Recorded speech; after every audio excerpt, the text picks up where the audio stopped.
एक बार की बात है।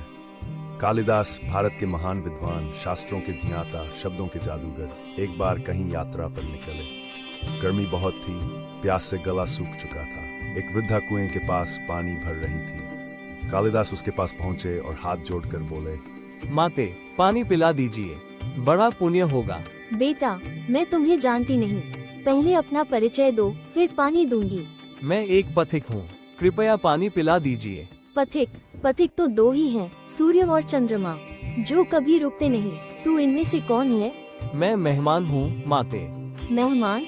संसार में दो ही मेहमान होते हैं, धन और यौवन, जो टिकते नहीं, कब चले जाए पता नहीं चलता। अब बताओ कौन हो? मैं सहनशील हूँ। नहीं वत्स, सहनशील दो ही हैं, धरती जो पापियों का बोझ भी सहती है, और पेड़ जिन्हें पत्थर मारो फिर भी फल देते हैं। मैं हठी हूँ। हठी तो दो ही हैं, नख और केश, जितना काटो फिर उगाते हैं। तो फिर मैं मूर्ख ही हूँ। नहीं वत्स, मूर्ख भी दो ही हैं, पहला राजा जो बिना योग्यता के राज करता है, और दूसरा दरबारी पंडित जो उसे खुश करने के लिए सत्य को भी झूठ बना देता है। कालिदास वृद्धा के चरणों में गिरते हैं, गिड़गिड़ाकर बोले, माते, अब तो पानी पिला दीजिए। वृद्धा मुस्कुराती है और फिर स्वर बदलता है। उठो वत्स। कालिदास सिर उठाते हैं, सामने माँ सरस्वती खड़ी हैं, तेजस्वी रूप में। शिक्षा से ज्ञान आता है, अहंकार नहीं।